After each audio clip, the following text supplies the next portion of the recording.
जय श्री राधे कृष्ण। आइए आज आप सब सुनेंगे 32 पूर्णमासी व्रत की कथा। इस बार भाद्रपद पूर्णिमा जो कि 7 सितंबर 2025 दिन रविवार को पड़ रहा है। हिंदू धर्म में भाद्रपद पूर्णिमा तिथि का बड़ा ही विशेष महत्व माना गया है। भाद्रपद पूर्णिमा तिथि के दिन गंगा स्नान करना, दान पुण्यों का कार्य करना, भगवान सत्यनारायण की पूजा करना, व्रत धारण करना और भाद्रपद पूर्णिमा तिथि से लेकर के आश्विन अमावस्या तक जो कि 16 दिनों तक ऋषि तर्पण और पितृ तर्पण आदि का कार्य किया जाता है। इस बार भाद्रपद पूर्णिमा 7 सितंबर के दिन जो कि चंद्र ग्रहण भी लग रहा है, तो ऐसे में पूर्णिमा का व्रत भी धारण करना है, पूजन आदि का कार्य भी करना है और चंद्र ग्रहण भी है। जब भी चंद्र ग्रहण लगता है तो 9 घंटे पहले से ही सूतक काल शुरू हो जाता है। वहीं पे सूर्य ग्रहण में 12 घंटा पहले सूतक काल शुरू होता है। तो ऐसे में व्रत हम किस प्रकार से व्रत रखेंगे, कब तक पूजा करेंगे, तो आइए जानते हैं शुभ मुहूर्त व्रत पूजा महत्वों के बारे में। भाद्रपद मास की पूर्णिमा तिथि प्रारंभ समय 6 सितंबर 2025 दिन शनिवार रात्रि 1:44 पे और पूर्णिमा तिथि की जो समाप्ति है वह 7 सितंबर 2025 दिन रविवार रात्रि 11:40 पे पूर्णिमा तिथि की समाप्ति है। तो इस बार व्रत की पूर्णिमा, स्नान दान की पूर्णिमा तथा ऋषि तर्पण आदि का कार्य और चंद्र ग्रहण जो कि सभी 7 सितंबर 2025 दिन रविवार को है और 7 सितंबर को चंद्र ग्रहण प्रारंभ जो कि रात्रि 9:57 पे है। इसका मध्यकाल रात्रि 11:49 होगा और मोक्ष रात्रि 1:27 होगा। तो 9 घंटे पहले ही सूतक काल शुरू हो जाता है। ऐसे में 7 सितंबर दोपहर 12:57 से सूतक काल शुरू हो जाएगा। इस बार ग्रहण की अवधि जो कि 3 घंटा 28 मिनट की होगी। तो 7 सितंबर को दोपहर 12:57 से सूतक काल शुरू है। ऐसे में जो भी गंगा स्नान, दान पुण्यों का कार्य करने वाले हैं, ऋषि तर्पण आदि का कार्य करने वाले हैं, वो सभी दोपहर 12 बजे से पहले ही इन कार्यों को संपन्न कर लेंगे। 7 सितंबर को ब्रह्म मुहूर्त का समय सुबह 4:31 से सुबह 5:16 तक होगा। सूर्योदय का समय सुबह 5:41, सूर्यास्त शाम 6:11 होगा। राहु काल का समय शाम 4:37 से शाम 6:11 तक होगा। प्रातः काल पूजा का जो शुभ मुहूर्त है वह समय सुबह 4:54 से सुबह 6:02 तक होगा और इस दिन सुबह के समय में शुभ चौघड़िया मुहूर्त के अनुसार जो पूजन का समय है वह समय चर, लाभ और अमृत नामक शुभ चौघड़िया मुहूर्त जो कि सुबह 7:14 से सुबह 11:55 तक होगा। तो इसके अंदर में ही आप सभी प्रकार के गंगा स्नान, दान पुण्यों का कार्य, भगवान सत्यनारायण की पूजा आदि का कार्य संपन्न कर लेंगे। और पितरों का जो श्राद्ध तर्पण आदि का कार्य होता है वह मध्याह्न काल में होता है। तो आप 7 सितंबर 9:30 से लेकर के दोपहर 12:19 तक जो भी ऋषि तर्पण आदि का कार्य करने वाले हैं वो सभी इस समय में इन कार्यों को संपन्न कर लेंगे। 32 पूर्णमासी व्रत की कथा। तो बोलिए प्रेम से भगवान विष्णु की जय, माता लक्ष्मी की जय, भगवान भोलेनाथ की जय, माता पार्वती की जय, सर्व देवी देवता की जय। बहुत समय पहले की बात है। एक बार मैया यशोदा ने भगवान श्री कृष्ण से पूछा कि हे कृष्ण, तुम सारे संसार के उत्पन्न करता, पोषक तथा उसके संहार करता हो।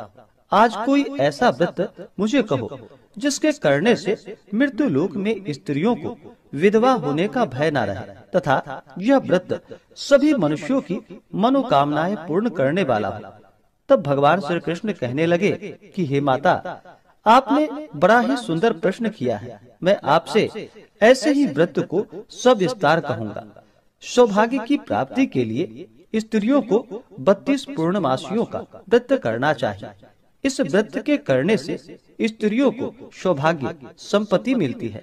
यह व्रत अचल सौभाग्य को देने वाली एवं भगवान शिव के प्रति मनुष्य मात्र की भक्ति को बढ़ाने वाला है।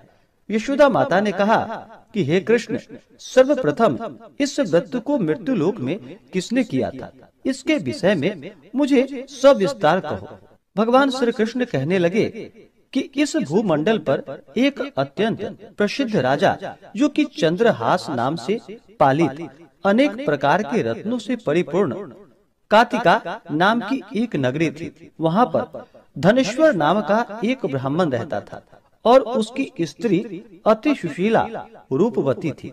दोनों ही उस नगरी में बड़े ही प्रेम के साथ रहते थे। घर में धन धान्य आदि किसी भी वस्तु की कोई कमी नहीं थी।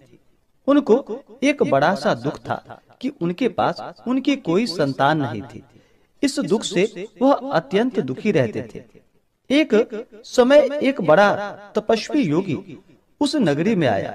वह योगी उस ब्राह्मण के घर को छोड़कर अन्य सब घरों से भिक्षा लाकर भोजन किया करता था। रूपवती से वह भिक्षा नहीं लिया करता था। उस योगी ने एक दिन रूपवती से भिक्षा न लेकर किसी अन्य घर से भिक्षा लेकर गंगा किनारे जाकर भिक्षान्न को प्रेम पूर्वक खा रहा था कि धनेश्वर ने योगी का यह सब कार्य किसी प्रकार से देख लिया।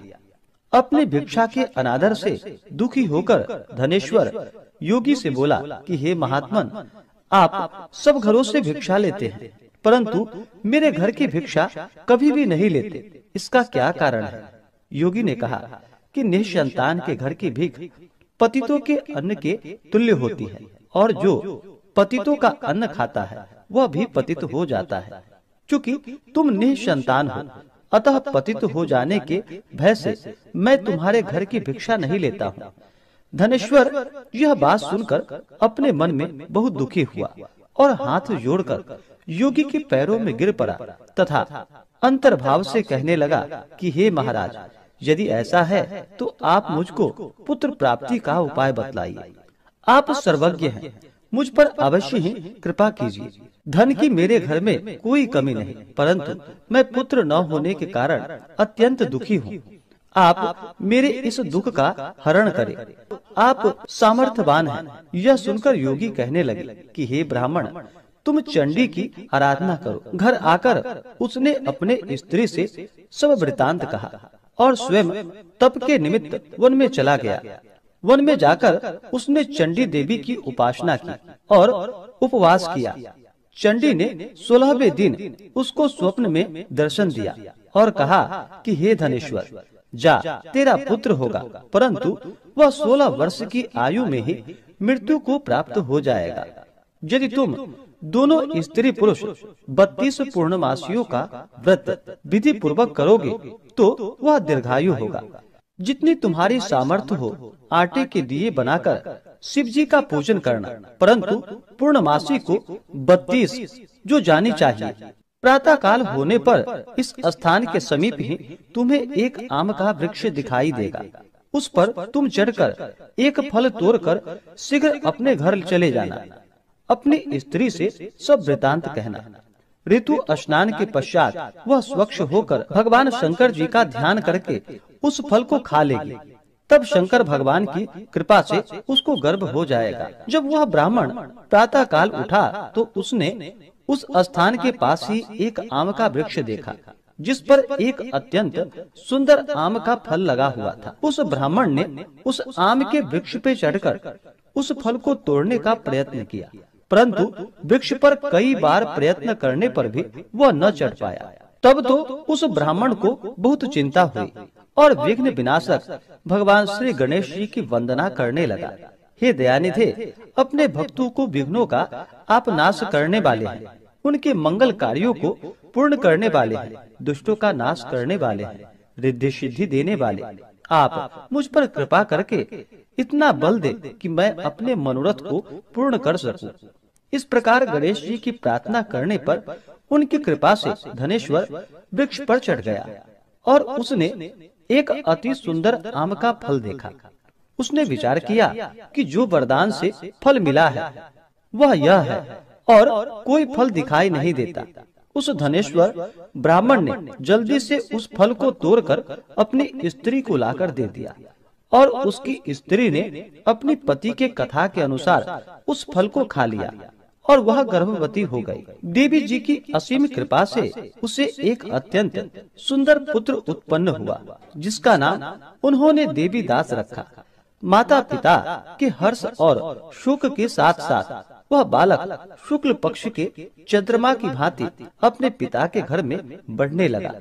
भवानी की कृपा से वह बालक बहुत ही सुंदर, सुशील और विद्या पढ़ने में बहुत ही निपुण हो गया। दुर्गा जी की आज्ञा अनुसार उसकी माता ने 32 पूर्णमासी का व्रत रखना प्रारंभ कर दिया, जिससे उसका पुत्र बड़ी आयु वाला हो जाए।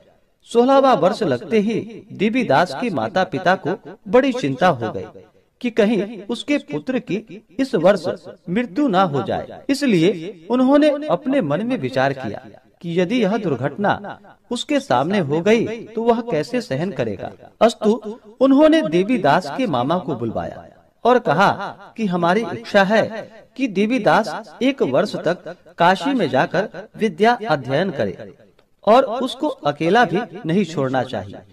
इसलिए साथ में तुम चले जाओ और 1 वर्ष के पश्चात इसको वापस लौटा लाना। सब प्रबंध करके उसके माता पिता ने काशी जाने के लिए देवीदास को एक घोड़े पर बैठाकर उसके मामा को उसके साथ भेज दिया। किंतु यह बात उसके मामा या किसी और को कहीं पता नहीं थी।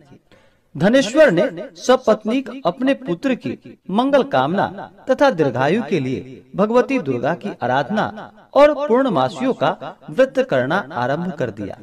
इस प्रकार बराबर 32 पूर्णमासी का व्रत पूर्ण किया। कुछ समय के पश्चात एक दिन वह दोनों मामा और भांजा मार्ग में रात्रि बिताने के लिए किसी ग्राम में ठहरे हुए थे। उस दिन उस गांव में एक ब्राह्मण की अत्यंत सुंदर, सुशील, विदुषी और गुणवती कन्या का विवाह होने वाला था। जिस धर्मशाला के अंदर वर और उसकी बारात ठहरी हुई थी, उसी धर्मशाला में देवीदास और उसके मामा भी ठहरे हुए थे। संयोगवश कन्या को तेल आदि चढ़ाकर मंडप आदि का कृत्य किया गया तो लगने के समय वर को धनुवार्त हो गया। अस्तु वर के पिता ने अपने कुटुंबियों से परामर्श करके निश्चय किया कि वह देवीदास मेरे पुत्र जैसा ही सुंदर है, मैं इसके साथ ही लग्न करा दूं और बाद में विवाह के अन्य कार्य मेरे लड़के के साथ हो जाएगा। यह सोचकर देवीदास के मामा से जाकर बोला कि तुम थोड़ी देर के लिए अपने भांजे को हमें दे दो, जिससे विवाह के लग्न का सब कार्य सुचारू रूप से हो सके। तब उसका मामा कहने लगा कि जो कुछ भी मधुपर्क आदि कन्यादान के समय वर को मिले वह सब हमें दे दिया जाए, तो मेरा भांजा इस बारात का दुल्हा बन जाएगा। यह बात वर के पिता ने स्वीकार कर ली। उसने अपने भांजा को वर बनने को भेज दिया और उसके साथ वह विवाह कार्य रात्रि में विधि पूर्वक संपन्न हो गया। पत्नी के साथ वह भोजन न कर सका और अपने मन में सोचने लगा, न जाने यह कैसे स्त्री होगी। वह एकांत में इसी सोच में गर्म निश्वास छोड़ने लगा। तब उसकी आंखों में आंसू भी आ गए। तब वधू ने पूछा कि क्या बात है, आप इतने उदास व दुखी क्यों हो रहे हैं। तब उसने सब बातें जो वर के पिता व उसके मामा में हुई थी उसको बतला दी। तब कन्या कहने लगी कि यह ब्रह्म विवाह के विपरीत हो कैसे सकता है। देव, ब्राह्मण और अग्नि के सामने मैंने आपको ही अपना पति बनाया है, इसलिए आप ही मेरे पति हैं। मैं आपकी ही पत्नी रहूंगी, किसी अन्य की कदापि नहीं। तब देवीदास ने कहा कि ऐसा मत करिए, क्योंकि मेरी आयु बहुत थोड़ी है। मेरे पश्चात आपकी क्या गति होगी, इस बातों को अच्छी तरह विचार लो। परंतु वह दृढ़ विचार वाली थी। बोली कि जो आपकी गति होगी वही मेरी गति होगी। हे स्वामी, आप उठिए और भोजन करिए, आप निश्चय ही भूखे होंगे। इसके बाद देवीदास और उसकी पत्नी दोनों ने भोजन किया तथा शेष रात्रि वे सोते रहे। प्रातः काल देवीदास ने अपने पत्नी को 3 नगों से जड़ी हुई एक अंगूठी दी, एक रुमाल दिया और बोला कि हे प्रिय, इसे ले लो और संकेत समझकर स्थिर चित्त हो जाओ। मेरा मरण और जीवन जानने के लिए एक पुष्प वाटिका बना लो, उसमें सुगंधी वाले एक नव मल्लिका लगा लो, उसको प्रतिदिन जल से सींचा करो और आनंद के साथ खेलो कूदो तथा उत्सव मनाओ। जिस समय और जिस दिन मेरा प्राणांत होगा ये फूल सूख जाएंगे, और जब ये फिर हरे हो जाएं, तो जान लेना कि मैं जीवित हूँ। यह बात निश्चय करके समझ लेना, इसमें कोई संशय नहीं। यह समझाकर वह चला गया। प्रातः काल होते ही वहाँ पर गाजे बाजे बजने लगे, और जिस समय विवाह के कार्य समाप्त करने के लिए वर तथा सब बाराती मंडप में आए, तो कन्या ने वर को भली प्रकार से देखकर अपने पिता से कहा कि यह मेरा पति नहीं है, मेरा पति वही है जिसके साथ रात्रि में मेरा पानी ग्रहण हुआ था। इसके साथ मेरा विवाह नहीं हुआ। यदि यह वही है तो बताए कि मैंने इसको क्या दिया। मधुपर्क और कन्यादान के समय जो मैंने भूषण आदि दिए थे उन्हें दिखाए, तथा रात में मैंने क्या गुप्त बातें कही थी वह सुनाए। पिता ने उसके कथानुसार वर को बुलवाया। कन्या की यह बातें सुनकर वह कहने लगा कि मैं कुछ नहीं जानता। इसके पश्चात लज्जित होकर वह अपना सा मुंह लेकर वहाँ से चला गया, और सारी बारात भी अपमानित होकर वहाँ से लौट गई। भगवान श्री कृष्ण बोले कि हे माता, इस प्रकार देवीदास काशी विद्या अध्ययन के लिए चला गया। जब कुछ समय बीत गया तो काल से प्रेरित होकर एक सर्प रात्रि के समय उसको डसने के लिए वहाँ पर आया। उस विषधर के प्रभाव से उसके शयन का स्थान चारों ओर से विष की ज्वाला से विषैली हो गई, परंतु वृत्रराज के प्रभाव से उसको काट नहीं पाया, क्योंकि पहले ही उसकी माता ने 32 पूर्णमासी का व्रत कर रखा था।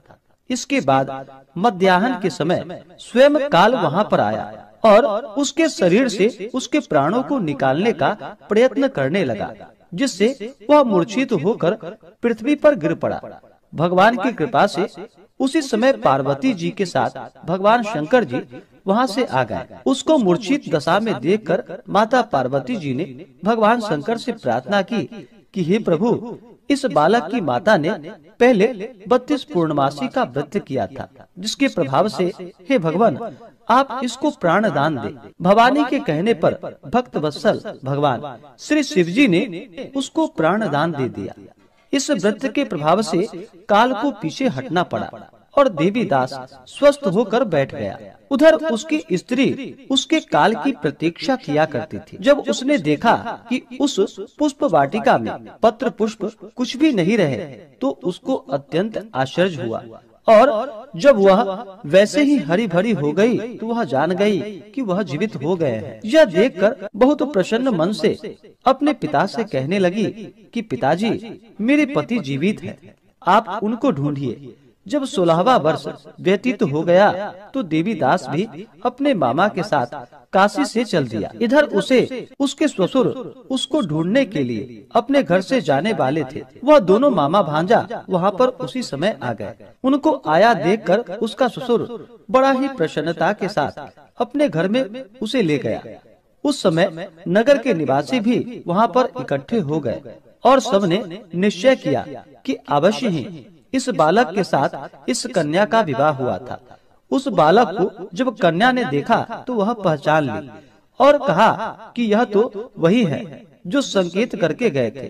तदुपरांत सभी कहने लगे कि भला हुआ जो यह आ गया, और सब नगरवासी ने आनंद मनाया। कुछ दिन के बाद देवीदास अपनी पत्नी और मामा के साथ अपने ससुर के घर से बहुत सा उपहार आदि लेकर अपने घर के लिए प्रस्थान किया।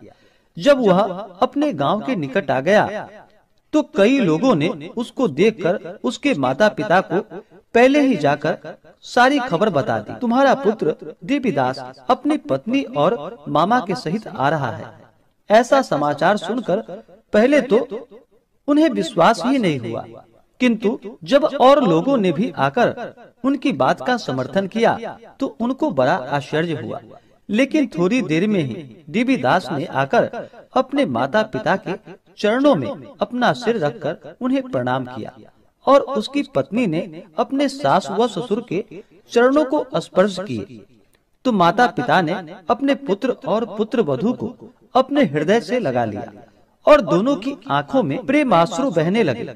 अपने पुत्र और पुत्र वधू के आने की खुशी में धनेश्वर ने बड़ी भारी उत्सव किया और ब्राह्मणों को भी बहुत सी दान और दक्षिणा देकर ब्राह्मणों को संतुष्ट व उन्हें प्रसन्न किया। भगवान श्री कृष्ण जी कहने लगे कि इस प्रकार धनेश्वर 32 पूर्णमासियों के व्रत के प्रभाव से पुत्रवान हो गया।